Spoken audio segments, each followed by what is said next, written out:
sorria. Meu bloco vem descendo a cidade. Vai haver carnaval de verdade. O samba não se acabou. Sorria, papá, o samba mata a tristeza da gente.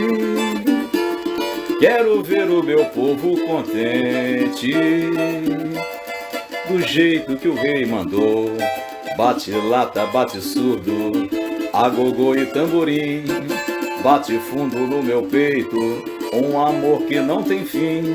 E pra não cair da escada, bate o prego, meu senhor. Bate o pé, mas bate fundo, do jeito que o rei mandou. Oh, oh, sorria, papá, meu bloco vem descendo a cidade. Vai haver carnaval de verdade. O samba não se acabou. Sorria, o samba mata a tristeza da gente. Quero ver o meu povo contente, do jeito que o rei mandou. Bate lata, bate surdo, agogô e tamborim. Bate fundo no meu peito, um amor que não tem fim. E pra não cair da escada, bate o prego, meu senhor.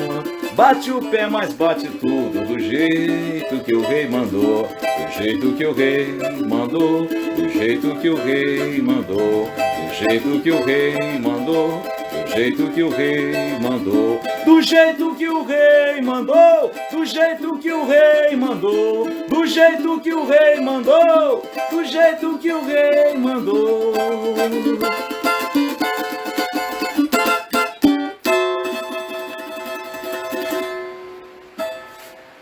A música é a arte de manifestar os diversos afetos de nossa alma mediante o som.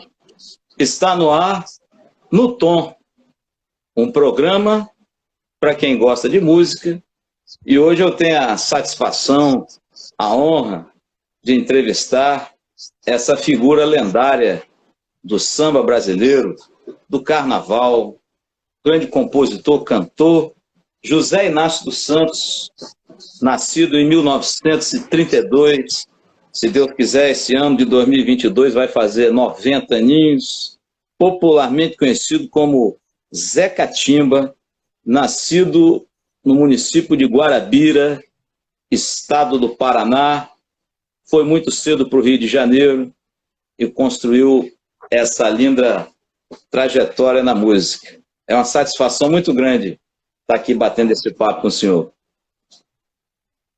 Oba!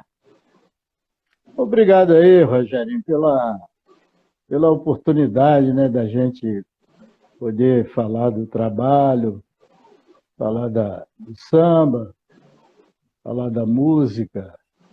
E a música das artes é a mais perfeita.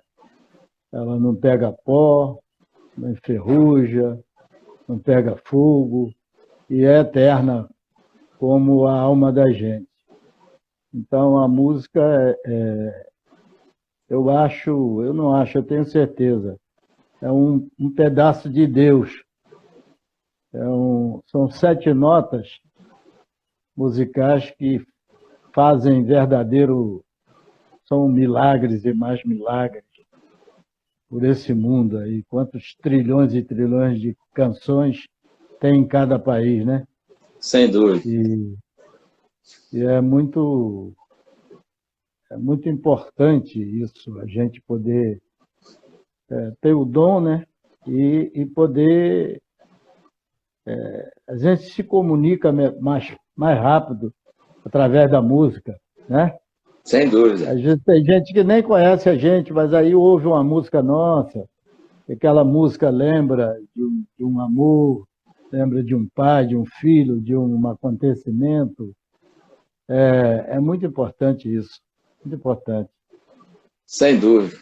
Dizia um grande compositor também, inclusive já faleceu, eu tive o prazer de conhecê-lo, conversamos umas 2 vezes, e numa dessas vezes ele me disse que a música é o segundo pão que Deus nos deu. Quem disse isso foi o Barbeirinho do Jacarezinho. Realmente é verdade, é o que o senhor acabou de falar aí. A música é uma coisa maravilhosa.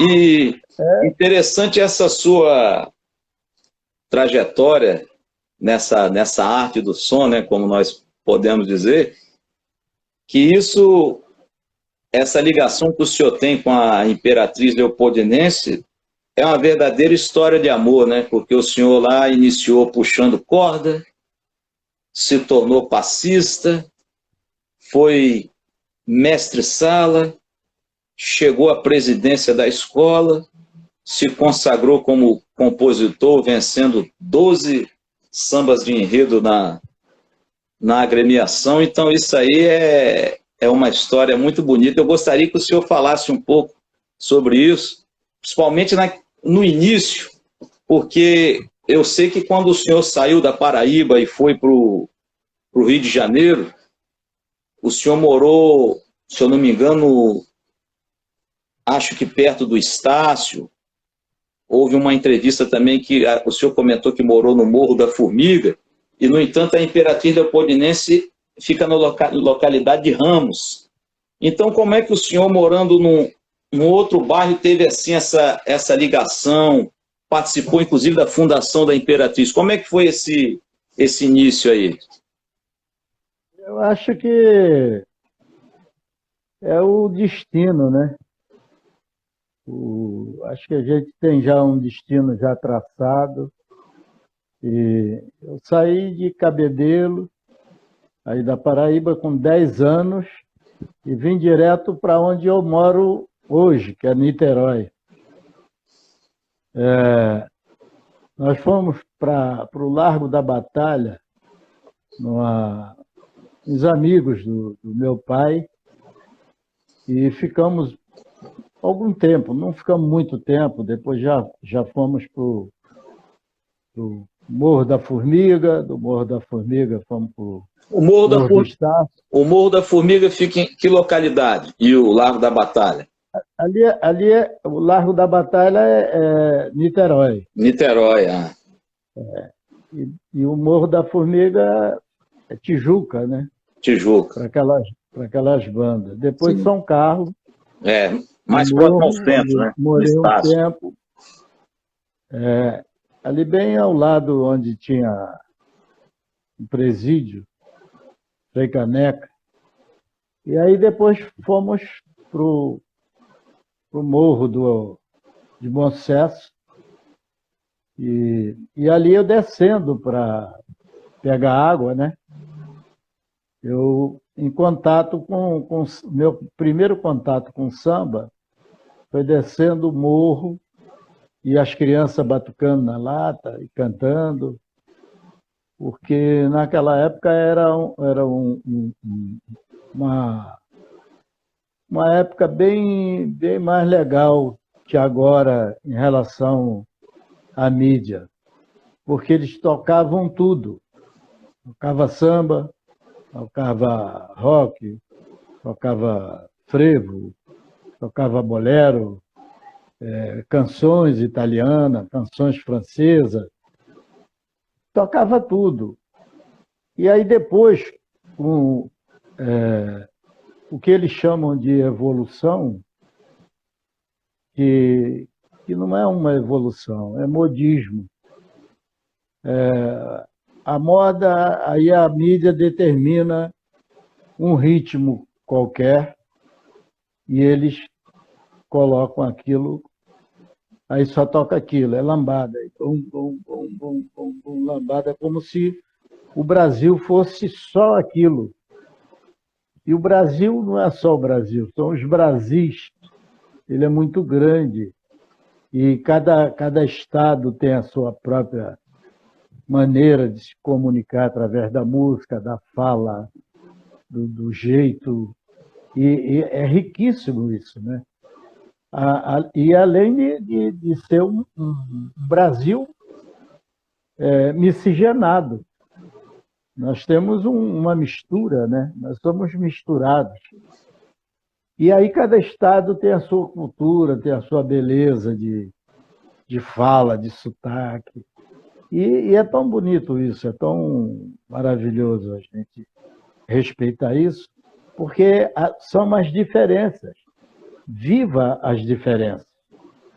Porque a gente tem um lado do rosto, passa uma linha no meio do rosto, em cima do nariz. De um lado é de um jeito, do outro lado é de outro jeito. As mãos são diferentes, os dedos são diferentes. Nada é igual no próprio corpo de cada um de nós. Então, são as diferenças. Isso é de Deus. Isso é uma coisa para a raça humana crescer e evoluir respeitando isso. E eu acho que a gente só vai poder evoluir realmente, evoluir quando a gente estiver respeitando as vidas, respeitando o próximo, né? Porque sem amor não existe nenhuma evolução. O que existe é uma coisa maluca, porque a máquina está muito mais evoluída que a raça humana. Você vê através da máquina os países, é o país mais evoluído, é o país tal. Como evolução se o cara troca paz por guerra, né? Troca morto por vivo? E que evolução é essa? Isso aí seria uma regressão na realidade, né? Em pleno Exato, 2022, o ser humano poderia ter muito mais evolução, porque todos têm inteligência, é preciso saber aplicar, não é verdade? Exato. Obrigado aí por isso que você falou, porque é realmente isso. Sem amor, não há nada que a gente possa evoluir sem ter amor. Entendeu? Porque uma coisa bem primária, assim, a mãe olha para o filho, ele pode ser de qualquer país do mundo, de qualquer estado, pode ser branco, preto, mulato, moreno, negro, enfim, a cor tem até um defeito feio para a sociedade, mas a mãe abraça e acha bonito, e a cultura popular diz que a beleza está nos olhos de quem. Então, a gente vê uma árvore nova, uma árvore assim que ela dura passe de 200 anos, ela nova, com 10 anos, você olha assim, ela é bonita, porque é uma árvore, a natureza é bonita. Mas ela passa a ser mais valorizada e mais bonita quando ela está com 200 anos, 300 anos, e ela tá toda torta, cascuda, e ali que está a perfeição. Não é numa linha reta. Uma linha que você olha assim, ela está reta e você fica olhando e os olhos começam a doer. E fica doído, aquele olhar doído. E você olha para a árvore, ela toda torta, toda cascuda, é ali que está a perfeição. Então, a perfeição a gente vai buscar através do ensinamento que Deus nos deu a inteligência, a gente, né, raciocina a inteligência. Então, a raça humana está precisando muito de amor, né, e para amar, para a gente irmanar, realmente, porque sem irmanar, a gente não tá preocupado com você mesmo. Você não está preocupado com você. Você acha que está. Você está preocupado se você tiver comida e bebida, está tudo bem para você. Não, não está. Inclusive, isso que o senhor está falando foi traduzido em música, né? Nessa sua preocupação com o coletivo. Inclusive, teve uma entrevista que o senhor concedeu a um site que eu estava lendo ontem, achei muito interessante que o senhor na entrevista, declarou o seguinte, que todo mundo diz que não gosta de política, só que a gente respira, né, depende da política toda hora, está na cerveja, na gasolina, qualquer coisa. Se a Nós estamos gente, falando aqui, tem política nisso. se a gente não entende e não tem consciência, nós ficamos totalmente entregues de acordo com o interesse daqueles que estão no comando da política. Então, aí eu observei essa sua preocupação com o coletivo, que inclusive está traduzida numa música que o senhor fez recentemente, chamada Irmaná, e tem uma outra música que o senhor fez com o Martim da Vila, que eu acho assim genial, inclusive foi gravada no ano que eu nasci em 1984, foi gravada pelo AGP, eu já escutei essa música na voz do Luiz Carlos da Vila, na sua voz, no disco seu, e mais recente, acho que há uns 4 anos mais ou menos, por aí, o próprio Martinho gravou, ele não tinha gravado ainda, que é uma parceria sua com ele intitulou o disco com o título dessa música, que é Bandeira da Fé, e a letra dela é genial, porque diz: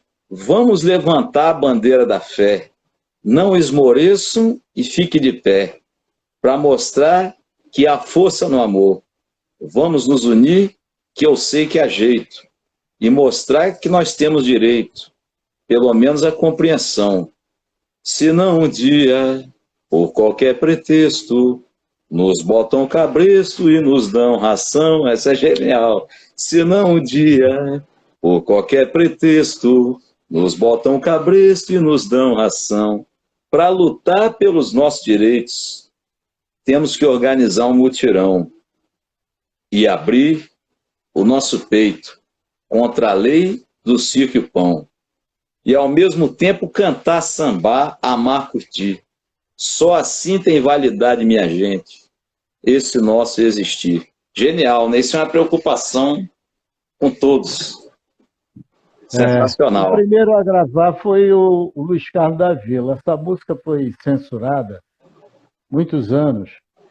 E quando o Martinho foi a Brasília várias vezes, e eu consegui me mexer para liberar a música, e ela ficou censurada, o Martinho também, até que um dia ela foi liberada, e o Martinho estava produzindo Luiz Carlos da Vila a som livre.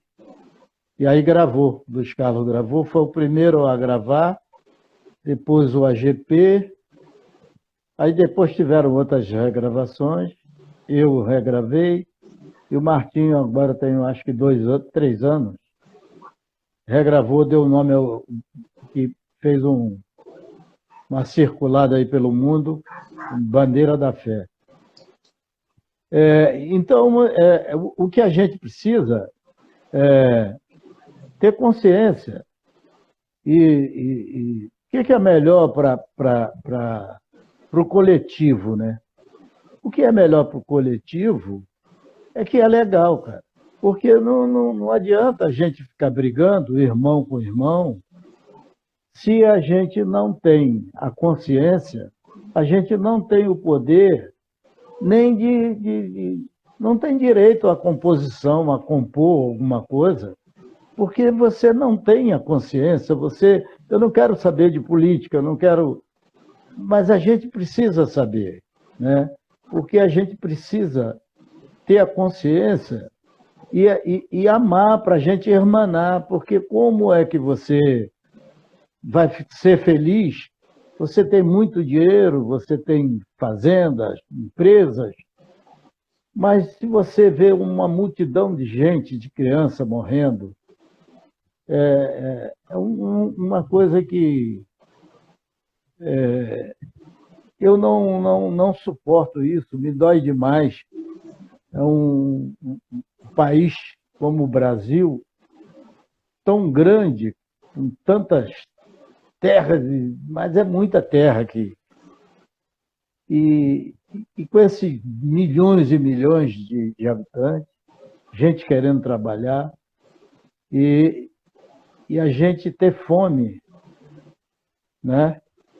Tem rico, tudo bem, tem que ter rico, tem que ter patrão, tem que ter tudo, mas A gente precisa ter o mínimo, que é um lugar para morar, e uma criança que estude, que tenha, né, essa coisa de cota. Eu sou contra isso, sou contra a cota. É a conta para preto, para negro, eu não sei direito. As pessoas criam um monte de rótulos. Mas se tivesse que ser, cota para pobre, né? Pode ser pobre, é branco, mas é pobre. Precisa. Então, eu sou a favor de uma escola boa. Não precisa ter cota. Ter uma escola boa que dê a oportunidade, porque eu lembro de pessoas, amigas, de amigos, que tiveram filhos, eu já vou fazer 90 anos, e eu vi as pessoas falando, porra, a escola pública era a melhor escola. Os meninos, as pessoas que não queriam estudar, os pais botavam na escola particular. Ele não queria nada com a hora do Brasil, aí botava na escola particular, para que ele aprendesse, ficasse ali, aí contrata mais um cara para reforçar. Mas a escola pública, ela era fantástica, maravilhosa. Eu sou a favor disso, que é para todo mundo. É para o rico, para o pobre, para todo mundo. Mas você tem que ter. Como é que você vai ter um país miscigenado, um povo considerado por todas as nações como o povo mais criativo do universo? A gente precisa ganhar mais um título do povo mais unido do universo, para que a gente tenha isso. Ver as crianças realmente tendo a oportunidade para estudar, para trabalhar, para seguir o que ele... Né? Então, é muito difícil, porque a gente fica ainda, hoje, está chegando um movimento político e a gente vai começar a ouvir, já estão falando das mesmas coisas que falavam quando eu era garoto. O mesmo discurso, a mesma conversa fiada, a mesma... E aí fica aquele... Porque quando você não entende, você precisa ter a dignidade para dizer, eu não entendo. O que é isso? Eu preciso saber o que é. E o cara, não, ele parece que ele sabe tudo. Entendeu? E a gente fica milhões de pessoas servindo de marionete, e quando o barco vira, vai todo mundo para lá, o barco vira para cá, vem todo mundo para cá. A gente não saber realmente o que é melhor para a gente. A gente precisa dessa consciência. Porque o que o senhor comentou que acho interessante. Eu, por exemplo, não sou filiado, nunca fui a partido político, então pode-se dizer que eu sou um sujeito que não sou de direita e não sou de esquerda. Simplesmente sou um brasileiro que quer ver o bem da nação e preciso dar meu voto. Mas o importante, na minha opinião, é que todos tenham direito a um lugar para dormir, para morar, reclinar a cabeça, dormir, e comida na mesa. Isso é a dignidade do ser humano. Todos precisam do seu alimento e da sua moradia. E se até hoje, no planeta Terra, não só no Brasil, existem pessoas com fome, pessoas sem moradia, pessoas sem emprego, isso aí é uma incompetência do homem, porque Deus não quer o mal para ninguém. E isso está retratado no seu samba recente, que é o Irmaná. Pode cantar um pedacinho desse samba? O senhor fez com quem essa música? Fez sozinho? Esse samba é meu e do Martinho da Vila. Ah, do Martim também. Pode cantar um pedacinho dele? Posso? Emana, emana, emana, emana, emana, irmana, humana, mana, mana, emana, emana, emana, irmana, mana, Zoé Benedita, Irmã Bené Silva Mana, Maninha Rainha Ginga da Irmã Nação Africana, Calar Irmã Anastácia, Mana Mãe foi lutar, a gente aqui vai ser forte, se todo mundo irmanar. Irmã, irmã. E eu fui a Angola e quando eu subi no palco, comecei a cantar, eu vi uma multidão cantando isso e é uma coisa assim muito bonita, todo mundo cantando. Mana, que é uma música basicamente com nomes femininos. Sim. E mana do céu, chuva fina, pra terra do lavrador. Mana da terra é o fruto manar do homem, o amor. E mana, Nive está presa, mas ainda vai se soltar. A gente aqui vai ser forte, se todo mundo irmanar. Irmana, irmana, irmana, irmã, irmana, irmana, humana. Então, é isso. Eu acho que eu também não sou filiado a nenhum partido. Eu sou considerado um cara de esquerda, faço um trabalho de esquerda, porque pela minha necessidade. Eu fui um menino que eu não tive brinquedo, eu brincava com caroço de manga, pedra, aquelas pedrinhas, fazia um curralzinho, botava caroço de manga, aquela manga miudinha, botava como se fosse vaca, e umas pedras cercando. Não conhecia, até os 10 anos não conhecia uma bola de futebol, era bola de pano, não era nem de meia, né? Bola de pano, de mulambo. E nunca sentei diante de um professor, nunca fui matriculado em escola nenhuma, e tenho a minha obra com força literária no mundo, reconhecida e premiado com o trabalho que faço, porque uma menina lá na fazenda, onde meu avô era gerente, capataz, sei lá, era um cara lá que me mandava lá na fazenda, e tinha uma menina. A minha dor maior que eu vou carregar é essa de não lembrar do nome da menina, que ensinava para as crianças, com um pedaço de carvão, escrevendo na madeira, nas paredes, nos lugares, com carvão. E ali eu aprendi a escrever meu nome, mas assim, fazendo muita força, e aprendi a juntar as letras. E aí é onde eu digo que eu tenho uma luz. Sempre tive essa luz que me ilumina e eu nunca parei de ler. Eu fui lendo, e consegui realmente aprender para fazer o trabalho que faço, mas pela necessidade, pela dor, pela minha visão de olhar e ver as coisas desgovernadas, sem jeito, as pessoas fazendo as mesmas promessas. E eu falei, pô, isso precisa ter jeito e tal.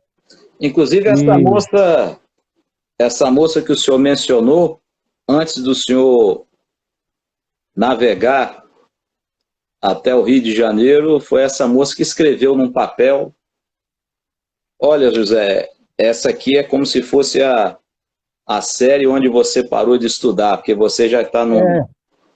Eu saí correndo, que eu ia para... Saí de Guarabira para ir para Praia do Poço, né? Isso. E aí eu fui correndo E falando, cadê meu diploma? Cadê a Isso. minha inocência, né? Da minha meninice, né? Aquela É. inocência. Eu, cadê meu diploma? Ela pegou uma folha de caderno e escreveu: você tem o terceiro ano primário.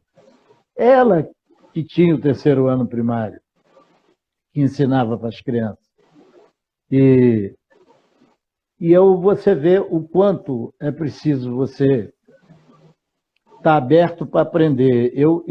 Por exemplo, eu ainda não fiz a minha melhor canção, não fiz o melhor samba, né? Aí ainda não, porque eu estou aprendendo. Eu preciso aprender todos os dias, ficar aberto para aprender, porque quando a gente acha que sabe tudo, você chegou ao fim. Você não Sem sabe dúvida, nada, sem dúvida. absolutamente nada. E ainda é um pretensioso, né? Isso. Porque a pretensão é uma coisa muito triste. Quanto mais a Né? gente aprende, mais descobre que precisa aprender e que pouco sabe. A vida já é, Exatamente. a vida já é um eterno aprender. E pequeno, no Aprender. Rio de Janeiro, o senhor é, já começou se envolvendo com música ou teve outras atividades profissionais? Então, Trabalhou? eu trabalhei. Eu, eu fui ajudante de pintor de parede, que antigamente, na minha época, não tinha essa tinta. Você lixou a parede, pá, passou e pinta, fica tudo certo, né? Não, era tinta a óleo. E aquilo tinha que emassar e lixar aquilo. E poucas pessoas queriam fazer aquele trabalho de lixar a parede para ficar certinha, porque a tinta a óleo ela aparecia muito, né, os defeitos. E eu trabalhei com isso, trabalhei limpando fossa, limpando caixa de gordura, trabalhei lavando carro na rua, a lata com água e um pouco de querosene, pano seco e um molhado. Trabalhei, fui menino de rua, numa época que não tinha a violência que tem hoje. E sempre andei na contramão da facilidade. Eu, quando chegava para pedir, que eu estava com fome, eu nunca aceitei nem um pão, nem um pedaço de pão. Chegava num bar, num restaurante. Eu falei, eu estou com fome, eu queria que o senhor me desse alguma coisa para eu comer, mas eu só quero que o senhor me dê depois que eu quero fazer alguma coisa, ajudar a lavar a casa, lavar o chão. O que tem aí para eu fazer? Depois o senhor me dá. Eu nunca comi nada, nunca pedi nada se eu não fizesse alguma coisa. Isso é uma luz de Deus, eu agradeço a Deus todos os dias, de andar na contramão da facilidade, porque a facilidade é uma coisa aparentemente fácil, mas ela é muito perversa e depois ela tem um preço que ninguém paga, ninguém consegue pagar. Quando a conta chega, ninguém consegue pagar. Então, Deus me iluminou e eu fui andando na contramão da facilidade, fui aprendendo. Aí, depois trabalhei em artefato de couro, na época que as bolsas eram todas de couro. Depois começou a chegar o plástico, aí faziam bolsa de plástico. Eu me tornei um desenhista e aprendi a desenhar trabalhando com pessoas lá dentro. E aí fui aprendendo tudo. Aí aprendi e trabalhei no artefato de couro. Eu fiz a primeira bolsa tiracolo que a seleção brasileira viajou, foi feita por mim. Primeira, se eu tivesse patenteado, bolsa tiracolo, depois tomou hein? Eu Uma estava proporção trilionário. muito grande. De sucesso, Exato. né? Muito. Então eu fui assim, fui trabalhando. E depois ali, eu descendo para pegar, morava no morro, descendo para pegar água, e os meninos cantando samba, tocando samba, e eu gostei foi uma coisa que me seduziu. E a minha herança musical, eu acho que foi do meu pai, que tocava viola, tocava sanfona e fazia literatura de cordel. E eu, desde a barriga da minha mãe, sou filho único, ouvindo aquele som, sanfona, viola. E depois nasci, fui ouvindo até os 10 anos ali, embalado pelos violeiros, sanfoneiros. Eu tenho essa herança musical, eu acho que é do meu pai. Sem dúvida. E no Rio de Janeiro, na fundação da Imperatriz Leopoldinense, o senhor puxou corda.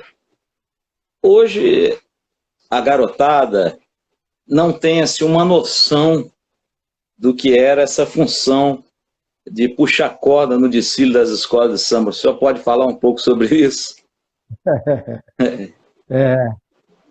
Eu ali fui tudo, eu dei essa sorte, mais uma vez, eu dou muita sorte na vida, porque as crianças me sacaneavam, porque eu não conhecia bola de gude, eu não conhecia peão, não conhecia bola, e quando eu cheguei, eu fiquei encantado com aquilo.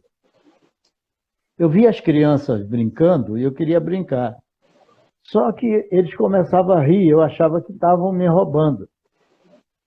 Não, é que eu não sabia mesmo, eu não entendia nada daquilo. E eles me sacaneavam muito, eu comecei a parar, você vê, uma luz divina.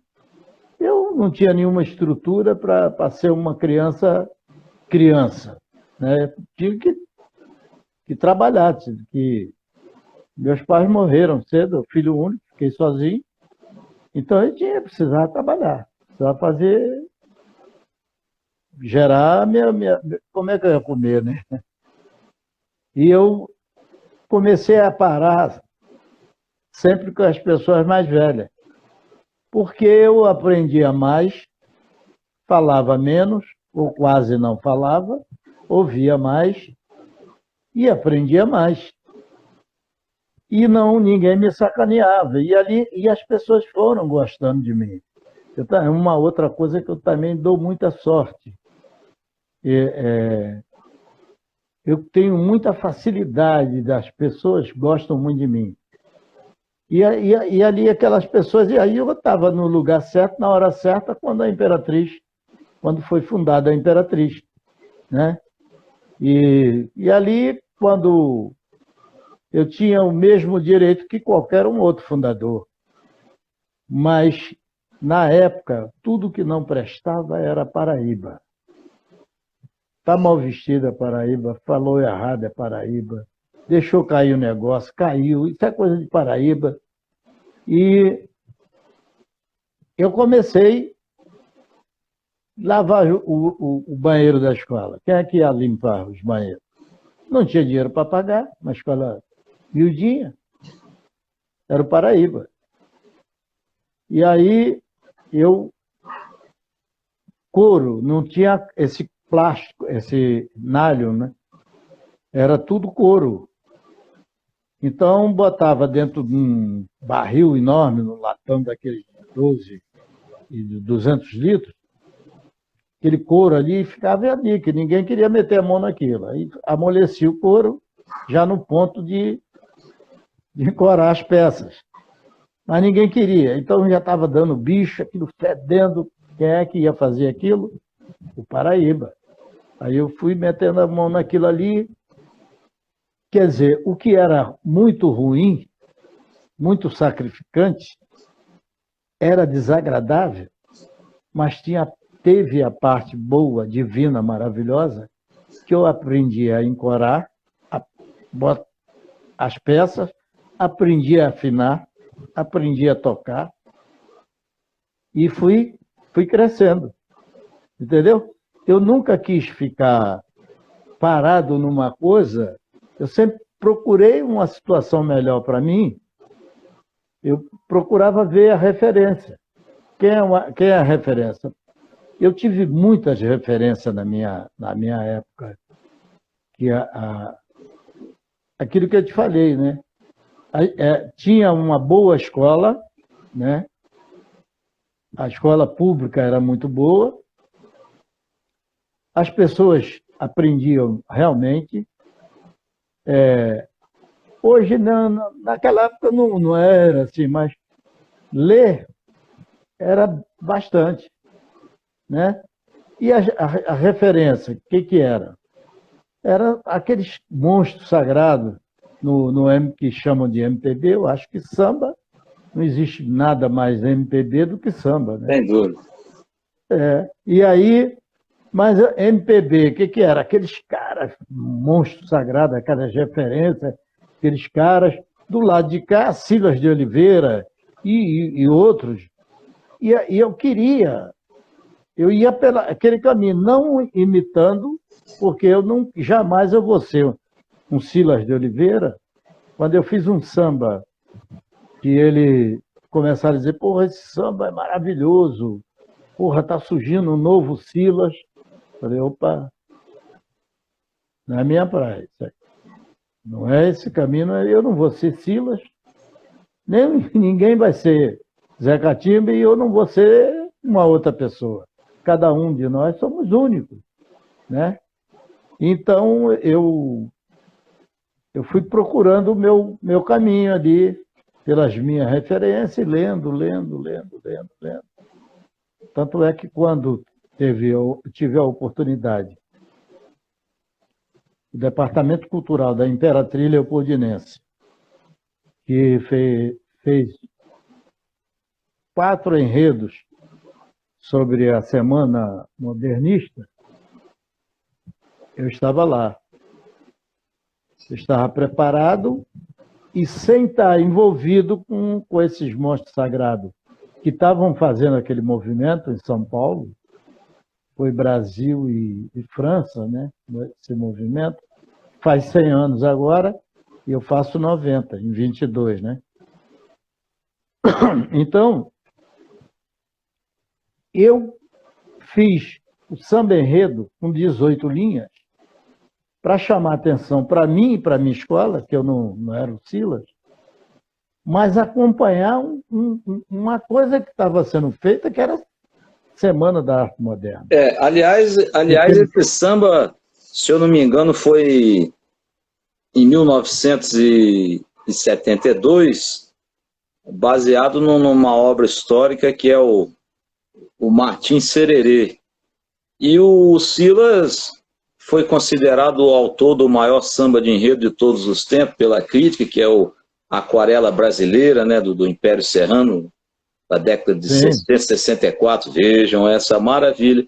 Então, o Silas se tornou uma referência, e depois dele vieram outras referências também, como seu parceiro Martim da Vila, o falecido Beto Sem Braço, o Davi Correia, que era oriundo de blocos de embalo, que ele tinha um estilo de melodia assim, bem característico de bloco, samba de embalo, que acabou levando isso para as escolas de samba, quando ele foi para Portela, ganhou outras escolas. E no meio dessas referências, o senhor também se tornou uma justamente por causa desse samba, porque até então os sambas até 72 eram sambas maiores, e o senhor apareceu com um samba de 18 linhas que virou até trilha sonora de uma novela da Rede Globo de televisão, né? A novela chamada Bandeira 2. Bandeira 2. E eu gostaria que o senhor falasse um pouco sobre esse enredo e a repercussão desse samba na época, porque, se eu não me engano, o disco da trilha sonora da novela vendeu muitos LPs, né? Ou seja, foi uma música que fez sucesso na escola de samba, na avenida, e fora da avenida também, ou seja, ela tomou uma proporção que acho que nem mesmo o senhor imaginava que ia tomar, né? Pode cantar um pedacinho desse samba? O primeiro samba que eu fiz com 18 linhas foi em 71, que era da Barra de Ouro, Barra de Rio, Barra de Saia. 71. que, que foi em 71, que foi um escândalo, assim, Bela Guarda toda, de todas as escolas, porra, esse cara é louco, esse cara é louco. Mas e aí consegui, ganhei o samba, e o samba levou nota 10 e só não desceu por causa do samba. Em 72, eu repeti a dose. Aí com o Que Martim foi Sererê. o Martim Sererê. E o Martim Sererê hoje é considerado, já há muitos anos, quando É tem um dos maiores sambas da samba, história. Histórico. samba de todos os tempos, ele está. É. Os sambas clássicos, não sei o quê, ele está. Sambas eternos, ele está. O Martim Sererê sempre está nessas relações, inclusive vai sair uma relação agora pela Globo, e que eu tenho dois, tenho que é a Imperatriz Só Dá Lalá, que foi O Teu Cabelo Não Nega. Esse samba, ele foi... Esse é outro samba, Só Dá Lalá seria outro samba histórico, porque ele fez a Imperatriz Leopoldinense ser campeã no grupo especial na década de 80. Ela foi bicampeã. Ela foi campeã no grupo especial com esse samba, e recentemente, quando a escola de samba caiu para o segundo grupo, eles resolveram desfilar novamente, e ela foi campeã novamente no segundo grupo, voltando para o primeiro. Então, esse samba aí lhe deu 2 troféus, né? Um no grupo especial e outro no grupo de acesso. E a Imperatriz, ela empatou em 80. Em 80. Empatou Mangueira, Portela, não sei, foram 3 escolas, Imperatriz e mais 2. E quem ganhasse o Carnaval em 81 seria bicampeã. E aí ela foi campeã com esse samba, Teu Cabelo Não Nega, né, que é o Só Dá Lalá, em 81, e foi campeã agora no grupo de acesso. Então, pela primeira vez em toda a história, um samba que... Estou falando humildemente, sem arrogância. Dúvida, Isso aí é a constatação, é a história, né? Ninguém pode tirar. Foi o que aconteceu. Foi... Não dá certo reeditar samba, nunca deu certo, e reeditar esse samba e deu certo, né? E aconteceu isso. E tem uma outra coisa, eu vou voltar para o Martim Sererê para te responder. E aí tem uma outra coisa, que esse samba, ele tem um verso, Só Dá Lalá, que ele cabe em qualquer ano, em qualquer enredo, em qualquer escola, em qualquer época. Quem dera que a vida fosse assim, sonhar, sorrir, cantar, sambar, e nunca mais ter fim. Vamos então, desse palco iluminado, só dá lalá, és presidente imortal, só dá lalá. Então, essas coisas assim que eu dou sorte, eu dou muita sorte na vida, mas eu trabalho muito, eu vou muito à luta. Eu não consegui nada na minha vida, não consegui nada, não fosse através da minha batalha. Desculpa aí quem tá, o pessoal que está vendo e você. Que é isso? Eu sempre batalhei pelas coisas, nunca empurrei ninguém, porque isso é um orgulho que eu tenho, e fiz tudo na garra, na força, buscando, e com o dom que Deus me deu, me preparando, como eu falo sempre. Falo sempre para os meus filhos, os filhos dos meus amigos, se preparem. O que você gosta de fazer, você quer fazer, se prepare. Para depois você não achar que foi injustiçado, Isso, fizeram sacanagem, porque às vezes você não estava preparado, isso. não é? Você precisa se preparar, porque tem milhões de pessoas se preparando. Se você não se prepara e você consegue ter alguma coisa, você não conquistou. Caiu no teu colo, não é? Não é a mesma força que você tem, né? Quando um filho faz malcriação, o pai é muito rico, ele, ao invés de conversar com o filho, dar um carinho, um amor, dar mais atenção, ele dá uma moto que o filho quer. Ele não dá valor àquela moto. É Faz preciso ter outra esforço. malcriação, mas aí quando você está trabalhando, estudando e consegue comprar um carrinho, mesmo velho, você dá um valor danado, porque é uma conquista tua. A gente precisa. Não é que o papai deixou você, não quero. Não, claro que não. Mas você tem que fazer por merecer. Você tem que ir à luta, se preparar. Se preparar. Se Deus te deu o dom e é isso que você quer, se prepare.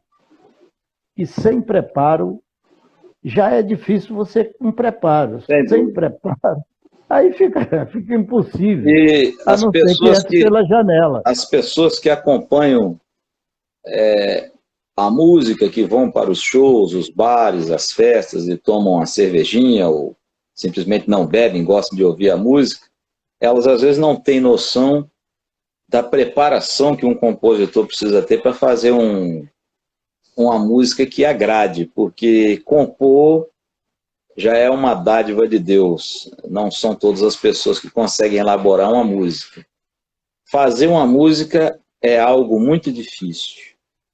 E fazer uma música que tenha penetração junto ao público, que tenha aceitação, é mais difícil ainda. E em 1972, um sujeito que saiu da Paraíba, enfrentando, de uma certa forma, um certo preconceito, no Rio de Janeiro, que era paraibano, que todo mundo sabe que existe, né? Às vezes aquele preconceito. Um sujeito que conseguiu vencer na vida, né?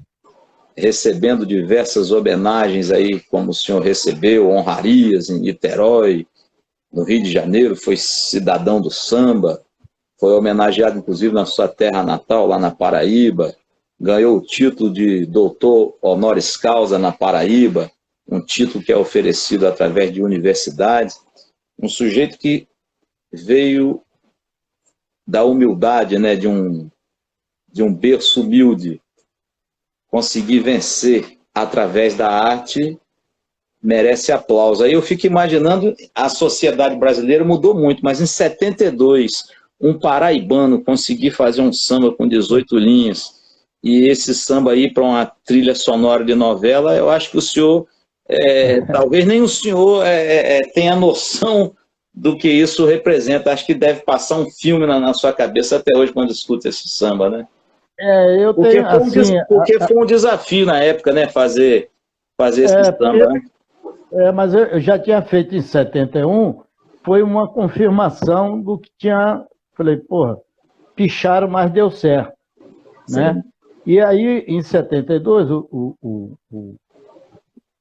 o enredo que era sobre o movimento modernista, da Semana Modernista, o Martim Cereira ele fez tanto sucesso, porque ele hoje, você olha o Martim Cereira, ele está à frente, eu acho que ainda por muitos anos,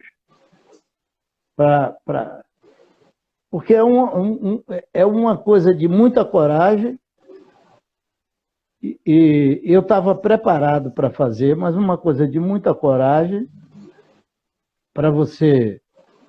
E uma coisa de Deus, porque eu não estava lá fazendo parte do movimento para que eu respirasse aquilo e vou compor uma coisa assim.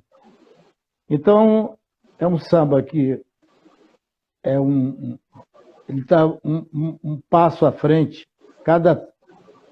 Quanto mais tempo passa, mais ele vai ficando atual e vai ficando Pode cantar ele aí pra gente? mais admirado. E aí eu quero dizer o seguinte, e ainda tinha um outro preconceito, quer dizer, negro, pobre não, que era miserável, né? Miserável, e eu tossia muito. Quando eu consegui ficar pobre, eu lutei muito para ficar pobre. Quando eu fiquei pobre, eu festejei. Graças a Deus, agora eu sou pobre. Saí da miséria, né? E para isso acontecer, eu ainda tinha um outro preconceito, que hoje ainda tem. Eu não era da Mangueira, eu não era da Portela, eu não era do Império Serrano, que na época mandava, nem era do Salgueiro. Que essas 4 escolas, elas que disputavam o primeiro e o 4º lugar. Todas as outras escolas disputavam o 5º lugar para baixo. Então, o Martim Sererê, a Imperatriz foi 4º lugar, e quebramos essa barreira, que a Imperatriz depois conseguiu ser campeã várias vezes, e todas as outras escolas conseguiram disputar o título, né? Porque, além dele ter essa importância de ser um samba altamente moderno e considerado pelos intelectuais, pela crítica, como um samba eterno, e por dentro de a Imperatriz Leopoldinense, não era a Portela, não era a Mangueira.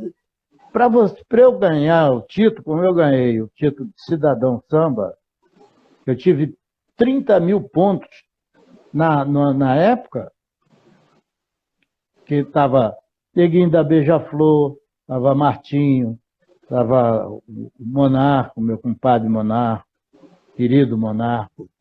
Todos esses monstros sagrados das escolas de samba estavam disputando naquele ano. E eu ganhei numa diferença de 30 mil votos. E não sou da Portela, não sou da Mangueira, não sou. E nem sou sucesso cantando. A minha obra é sucesso, eu não sou sucesso. Né? A minha obra é sucesso. Então, Martinho, a obra dele é sucesso e ele é sucesso. Faz sucesso cantando, vendendo disco e vendendo show. As pessoas pagam para ver Martinho. Eu não fiz sucesso cantando para que as pessoas paguem para me ver. Então, com todas essas dificuldades, eu te falo com muito orgulho e com muita emoção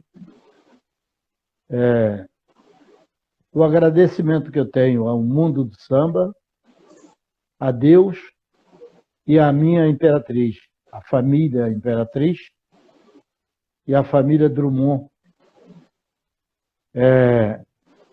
Eu tenho muito orgulho de pertencer a esse mundo do samba e à família Imperatriz, porque, da mesma maneira que eu me orgulho, eu sinto que as pessoas se orgulham também de mim. Sem dúvida. É uma troca, eu não sou arrogante, eu não sou... Até porque ninguém pode ser arrogante. Sem dúvida. Entendeu? Sem dúvida. Porque quanto Deus é simples, o amor é simples. Como é que eu vou ser diferente disso? Eu não sou nem um grão de areia perto disso aí, entendeu? Então, mas eu tenho muito orgulho por ter me dado e fazendo com que as pessoas acreditassem em mim. Olhassem para mim, vendo um cara guerreiro, um cara batalhando para vencer e com honestidade. Você pode revirar minha vida de cabeça para baixo, para cima, do jeito que quiser, você não vai encontrar nada que diz, pô, Catimba é mais, não tem mais. Não tem mais porque eu não me permito, nunca me permiti, não vou me permitir. Uma coisa que todos os dias eu agradeço, peço a Deus, para que eu não mude, continue com esse mesmo pensamento, com a mesma cabeça, de ser grato, grato, grato sempre às pessoas. Você que está fazendo, nós estamos fazendo esse trabalho aqui, eu quero a minha gratidão, obrigado pelo carinho, pela escolha, pela lembrança do meu nome, pelo convite, e sempre que precisar do Velho Catimba, se eu puder, nós estamos juntos, sempre. Inclusive, esse samba, Martim Sererê, está no repertório aí de vários shows de samba.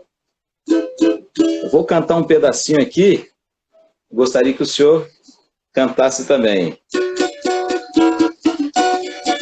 Vem cá, Brasil, deixa eu ler a sua mão, menino. Que grande destino reservaram pra você. Lá, lá, lá, lá, lá, uê. Fala, Martim Sererê. Lá, lá, lá, lá, lá, uê. Fala, Martim Sererê. Vai. Tudo era dia, o índio deu a terra grande. O negro trouxe a noite na cor. O branco a galhardia. E todos traziam amor. Tinham um encontro marcado para fazer uma nação, e o Brasil cresceu tanto que virou interjeição. Lá, lá, lá, lá, lá, uê. Fala, Martim Sererê. Lá, lá, lá, lá, lá, uê. Fala, Martim Sererê. Nesse envolvimento de escola de samba, o senhor que participou da fundação da Imperatriz, teve a oportunidade de ver uma escola que na época era pequena, ficar no grupo das grandes, numa comunidade de Ramos, onde tem até hoje o Bloco Cacique de Ramos, ver uma escola dessa ter uma ascensão é muito interessante.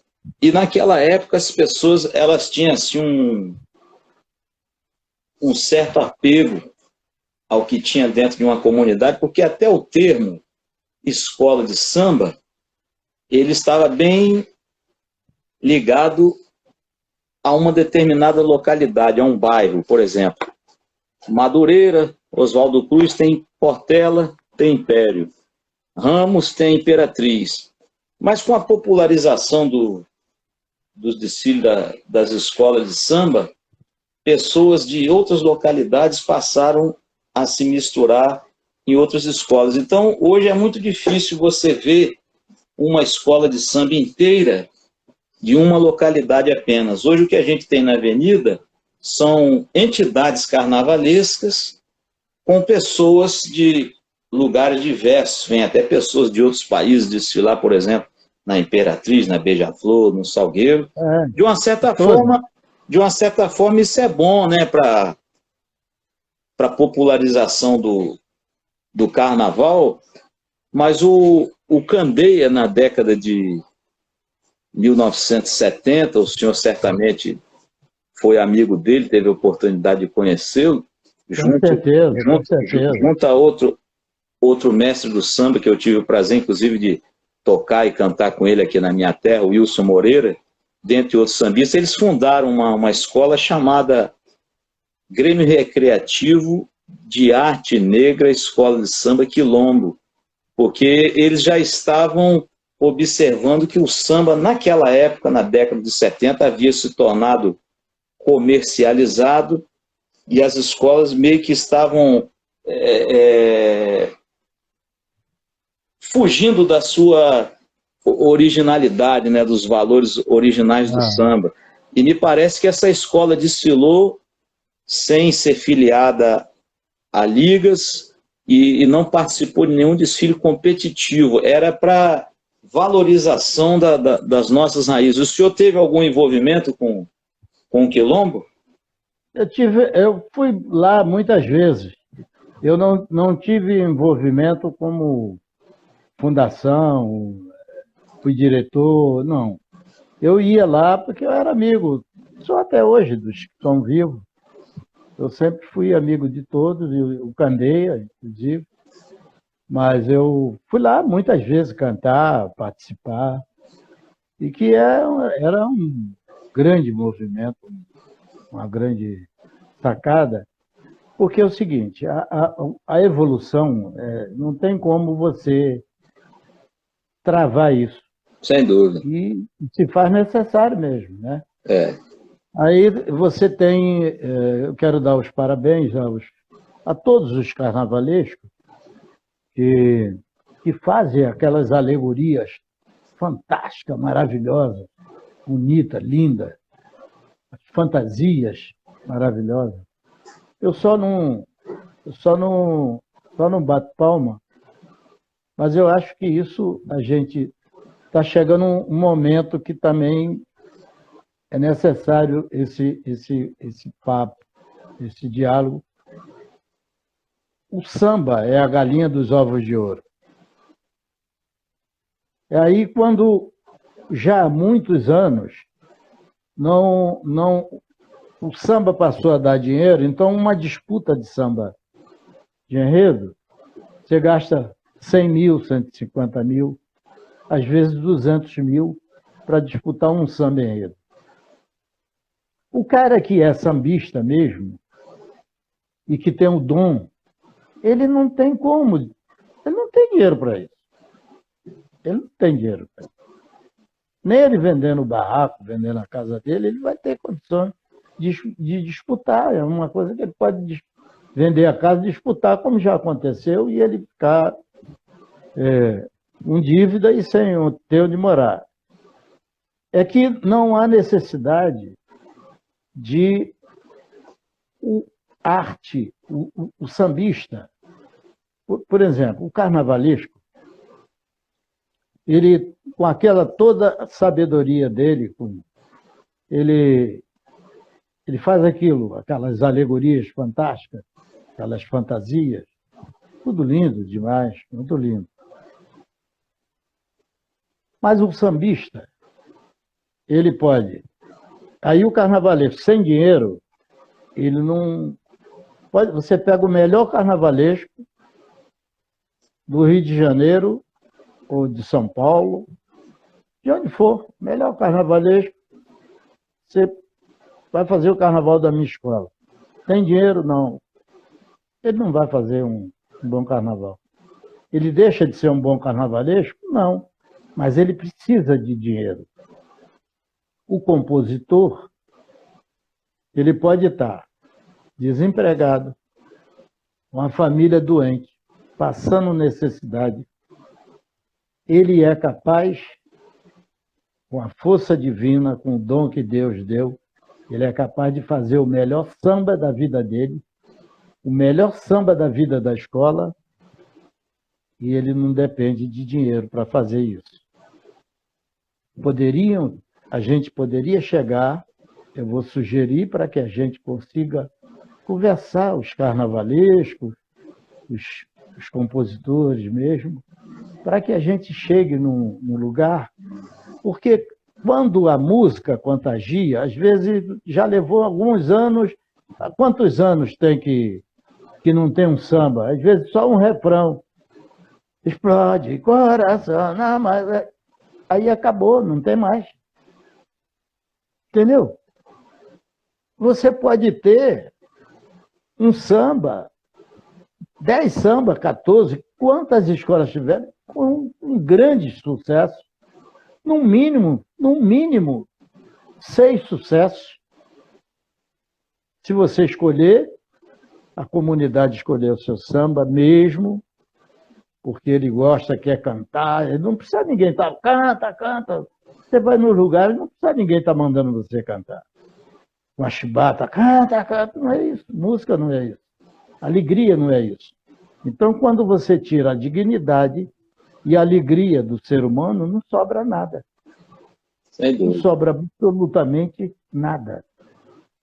Então, eu vou propor isso, vou falar com as pessoas, para que a gente assista às escolas de samba com os sambas que agite aquela galera que pagou ingresso para assistir, assista, porque as escolas estão muito niveladas de beleza e de riqueza. Precisa também estar nivelada com os melhores sambas, porque os sambas, cada ano que se passa, ele vai ficando maravilhosos.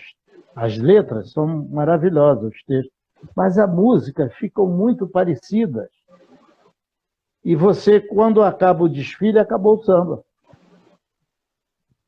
Entendeu? Aquele samba dura ali, acabou, passou, Marquês de Sapucaí, desligou a televisão para aquele samba, acabou. Não canta mais em lugar nenhum, a não ser na escola, e quando canta no ano seguinte, não canta. A Vera não canta, porque não foi ele que escolheu. Não é uma coisa que ele quer cantar. Foi uma coisa imposta pela grana de quem estava disputando, levou mais torcida, engoliu o outro samba que era melhor, e isso é matar a galinha dos ovos de ouro. É por isso que existe a expressão compositor de verdade, que seria o senhor, dentre tantos outros, e compositor, que é aqueles que pagam para alguém fazer, e aconteceu toda essa polêmica aí no Carnaval. Agora o senhor, inclusive, tem parceria além com o Martim, teve com o João Nogueira, inclusive a música que eu cantei na abertura, né, do Jeito que o Rei Mandou. O senhor foi gravado por Zeca Pagodinho, Emílio Santiago, Demônios da Garoa, Leci Brandão, Jair Rodrigues. Foi gravado até por um cantor estrangeiro, né, o Julio Iglesias. Em meio em tantas conquistas que o senhor teve, existe alguma coisa que o senhor não realizou, que gostaria de realizar?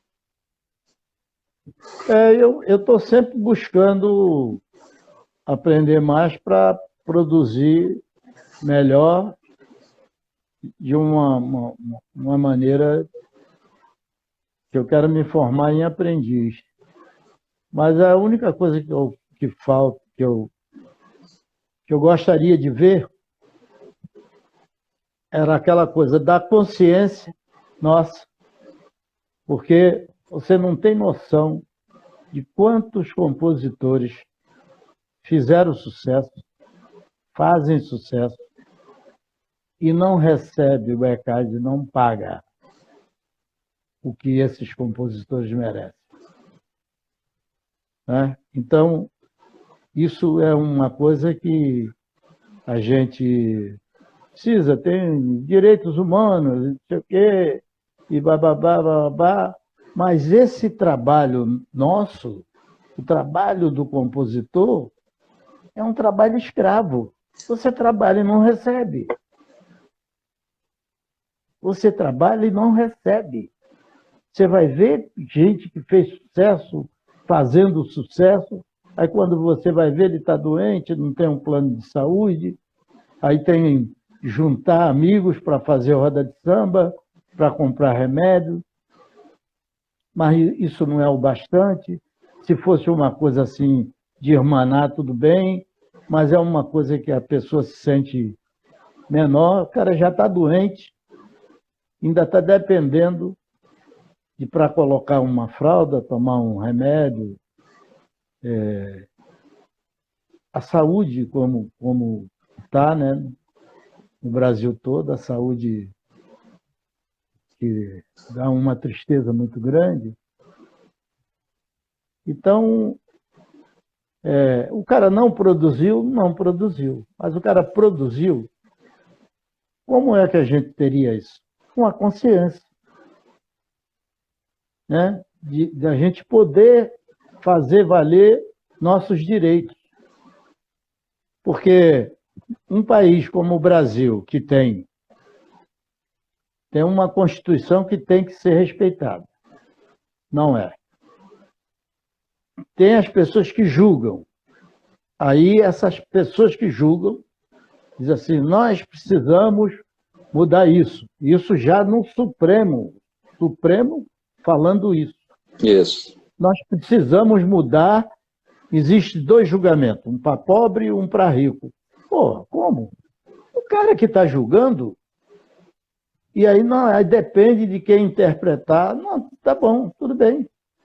Mas existe uma Constituição que sempre quando ele vai julgar, ele fala na Constituição. Por que essa Constituição só vale quando ele tem interesse que aquilo seja visto daquela forma? Errou, tem que pagar. Seja pobre, seja rico, mas fica essa coisa que começamos no início desse bate-papo. Fica aqui o apelo... A consciência, o apelo, a gente precisa às autoridades, irmanar. Né? As autoridades, de uma forma geral, ao apoio à arte, né? Ao compositor e todos que trabalham com a cultura, com a arte, de uma forma geral. Precisa dessa consciência para a gente cobrar nossos direitos. Nós temos direito. Você não tem direito, então não tem que cobrar nada, mas você tem direito. Então vamos cobrar nossos direitos. Mas sem o cara, não quer saber de política, não. Você também não quer saber, não. Aí você vai votar em quem? Aí depende da pesquisa. O cara você tem um puta de um candidato, mas o cara está com 2%. Ele deixa de ser um bom candidato porque você, além de todas as coisas, você tem uma pesquisa.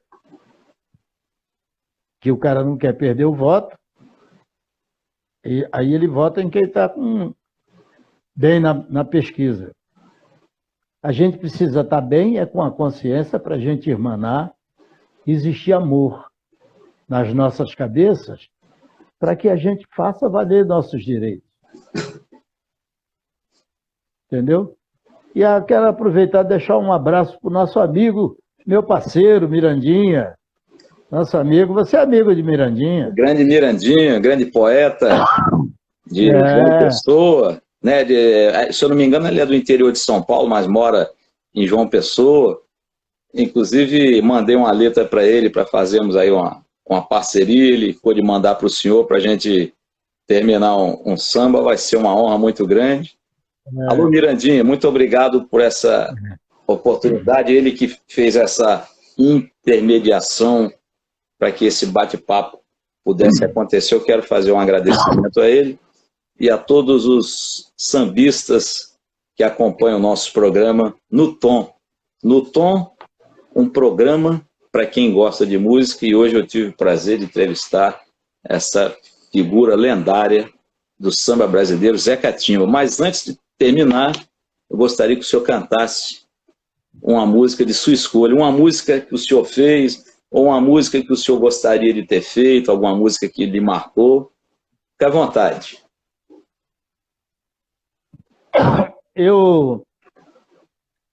É uma música inédita, eu gravei mas não gravei coloquei lá, mas não é uma música que foi gravada oficialmente a música minha e do Mirandinha, que eu fazendo um show com o Mirandinha lá em João Pessoa, e aí eu falei, Mirandinha, vamos encerrar com Somos Iguais. Ele falou, pô, mas a música é inédita. Eu falei, vamos. Ele vai, então vamos. E encerramos com a música inédita, cantamos, está todo mundo cantando e tal. Estava uma festa bonita. E eu falei o que eu vou falar agora para você, que é a gente não evoluiu a ponto de reconhecer no outro que o cara, ele tem que ser o que ele quer ser. A opção sexual de cada um você não tem... Como é que vai bater, vai maltratar porque o cara é gay, porque o cara não tem a escolha dele? Eu sou feliz dessa maneira, o outro é feliz daquela maneira. E que é isso? Isso é uma coisa, qualquer forma de amor é para você aplaudir. Amor é amor, Entendeu? afeto é afeto. Então, começamos a cantar porque eu falei antes, que é o seguinte, eu não sou gay, e daí? Não sou melhor nem pior. Apenas minha opção sexual não foi essa, mas eu tenho um monte de amigos que, que têm o mesmo pensamento que eu tenho. Essa coisa de preconceito, isso não está com nada. Sem Isso é, dúvida. isso é uma coisa absurda. A gente precisa evoluir nesse campo e respeitar o direito do outro. Então, na natureza, o rio é masculino. Mas, no entanto, ele sai rasgando a terra desesperadamente, sai rasgando a terra para encontrar com um macho. O mar é masculino. E é o equilíbrio do mundo. A água doce e a água salgada, ela vem através do rio e se junta com a água salgada, a água doce, elas se transam, se misturam e é o equilíbrio do mundo. Então, quando você está olhando as marés, aquela espuma rendada, quando bate o sol, a luz do sol, quando bate ali, aquelas bolinhas, aquela espuma tem os tons do arco-íris. Quando bate a claridade da lua, também tem os tons do arco-íris, aquela espuma rendada. E se isso acontece, quem somos nós? Né? E eu falando isso, e aí comecei a cantar junto com Mirandinha. A música é imensurável, imensurável o que é amar. A gente sente, mas não dá para explicar. É calmaria porque inquieto, misterioso, como um dialeto. Veja a relação de rio e mar. As águas são mais meninas de Oxum e Iemanjá e recebem oferendas com as bênçãos de Oxalá. Seja o que você quiser, seja os tons das marés, ilumina a consciência, respeite as diferenças, quer saber somos iguais, seja o que você quiser, seja os tons das marés, ilumina a consciência, respeite as diferenças, quer saber somos iguais. E aí ficamos cantando, e aí foi crescendo, como uma onda, daqui a pouco estava todo mundo cantando, eu e Mirandinha, e aí largamos e o povo começou a cantar. Aí finalizamos o show, fiquei feliz, muito feliz, foi uma apresentação maravilhosa. E aí tinha um monte de gente vindo para falar com a gente. E quando eu estava descendo, veio um casal, uma senhorinha, um senhor, e ele assim, com a cabeça baixa, e ela veio assim, trazendo ele, falou, ele quer falar com o senhor. Eu falei, vem cá, me dê um abraço e tal. E aí ele se abraçou e começou a chorar, chorando de soluçar. me pedindo desculpa. O senhor me desculpa? Eu falei, o que houve? O que que houve? Ele falou, não, é porque o preconceito, a minha filha tá namorando uma menina e eu botei ela para fora de casa. Eu vou procurar minha filha, vou trazer ela de volta. Por essa mensagem do senhor. Quer dizer, então você vê que no meio daquele povo, o povo foi entendendo a mensagem, foram cantando, cantando, e chegou nele uma música inédita, chegou nele e ele, emocionado, e me pedindo, eu falei, não, rapaz, não, quem sou eu para... Nada, só o fato de você reconhecer já está ótimo. O que Deus quer da gente é isso, é amor. Sem dúvida. E então, somos todos somos iguais. Zé Catimba. Somos iguais. Zé Catimba e meu amigo Mirandinha. Ô Zé, foi uma satisfação muito grande bater esse papo contigo. E eu quero dizer que aqueles que gostam da música brasileira precisam conhecer um pouco mais a sua obra.